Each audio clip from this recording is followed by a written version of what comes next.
Salam saudara-saudara yang dikasihi oleh Tuhan Yesus Kristus. Ketemu lagi dengan saya, Rumah Berkat Kasih. Sekarang kita mau belajar Alkitab ya tentang 1 Petrus 5 ayat 8. Siapa musuh kita? Kita, saudara-saudara, bukan yang berdarah dan yang berdaging. Musuh kita adalah yang tidak kelihatan, yang membawa diri kita kepada kebinasaan, yaitu Satan. Nah, itulah musuh kita.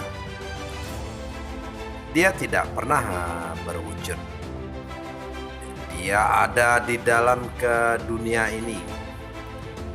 Bahkan Satan menguasai seluruh dunia ini. Menguasai anak-anak Tuhan, menguasai sendi-sendi kehidupan kita, menguasai segala aspek-aspek kehidupan kita. Dia berbisik di dalam kehidupan kita. Contoh seperti ini. Di saat kita rajin beribadah, Satan tidak akan pernah membiarkan kita dekat kepada Tuhan. Dia akan berbisik di hati kita, bahkan melalui orang-orang terdekat kita, bahkan melalui anak-anak kita, bahkan melalui sahabat-sahabat kita, bahkan melalui apa yang kita lihat dan apa yang kita dengar. Dia akan mengatakan, kamu sudah capek berdoa, kamu sudah rajin ke gereja, kamu sudah rajin berbuat baik. Mana kehidupanmu tidak terangkat? Mana kehidupanmu tetap susah? Itulah pekerjaan setan dalam hidup kita, supaya kita tidak lagi berdoa, supaya kita benar-benar hancur, supaya kita benar-benar hidup kita itu jauh dari Tuhan.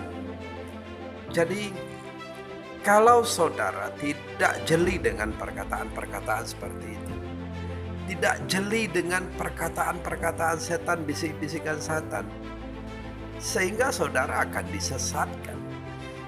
Sehingga saudara akan dibawa ke lembah, ke jurang kematian. Sehingga saudara tidak lagi hidup di bawah kendali Tuhan. Jadi kita hati-hati. Jangan pernah dibiarkan diri kita disesatkan oleh setan. Selalu berpegang kepada Tuhan, diam bersama dengan Tuhan, berbicara, ngobrol dengan Tuhan hari lepas hari. Jangan biarkan bait Roh Kudus itu, hati kita itu kosong, sehingga tidak ditempatin oleh si jahat. Begitu banyak di antara kita itu yang jatuh ke dalam kesesakan, baik kesesakan ekonomi, baik kesesakan tentang rumah tangga, masalah dengan anak-anak, masalah dengan pekerjaan. Setan akan mempergunakan kesempatan hal-hal demikian.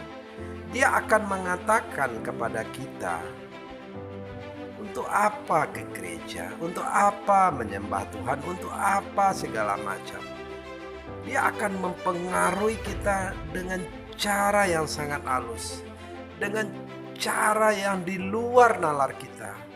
Karena setan adalah rajanya penipu. Dia pembohong. Dia sangat cerdik untuk membawa kita, untuk menipu kita. Sehingga kalau kita lemah, kalau iman kita lemah, kita akan terikut. Otak kita akan mengatakan, oh benar juga ya, benar juga ya. Nanti bahkan ada orang yang akhirnya oleh gara-gara tipuan setan, akhirnya mereka melawan kepada Tuhan dan mengatakan, oh ternyata Tuhan itu cuma ilusi, oh ternyata Tuhan itu mah cuma akal pikiran kita aja, oh Tuhan itu ternyata mah enggak ada. Dan iblis akan memenuhi segala dengan perkataan-perkataan seperti itu di dalam pikiran kita, sehingga kita dibawa kepada lembah kematian. Kita dicuri segala keselamatan yang ada dalam diri kita. ajak kita ke dalam bersama-sama dengan Dia. Begitu banyak juga hal-hal lain yang kita lihat di luar sana. Begitu banyak orang mengikuti yang tidak tahu, yang ditipu oleh si jahat, sehingga dia porak-poranda, sehingga dia tidak berdaya, sehingga dia hidup di dalam emosi, hidup di dalam kehancuran, hidup di dalam narkoba, hidup di dalam segala macam. Jadi, saudara, kita harus sangat berhati-hati. Kita harus tahu mana ini tipuan, mana ini keselamatan. Jadi, kalau saudara mau bertindak, kalau saudara mau berbicara, kalau saudara mau melakukan sesuatu, tanya sama Tuhan. Tuhan, aku kepingin kerja. Kiranya bimbingan Tuhan menyertai hidupku. Tuhan, aku mau sekolah. Tuhan, aku mau tidur. Tuhan, aku mau duduk. Tuhan, aku mau makan. Tuhan, aku mau segala macam. Sertakan Tuhan itu di dalam dirimu. Sertakan Tuhan itu di dalam segala aktivitasmu. Jangan engkau berjalan sendiri. Kalau engkau berjalan sendiri, Satan akan memanfaatkan hidupmu, akan memanfaatkan tubuhmu, akan memanfaatkan akal pikiranmu, akan memanfaatkan tanganmu, kakimu, matamu, telingamu, sehingga olah di dalam pikiran saudara, sehingga saudara jatuh kepada tangan si jahat, sehingga saudara kadang-kadang setan juga merayu, menipu, melakukan segala yang rasanya enak, yang kita sangka dari Tuhan, ternyata itu dari Satan.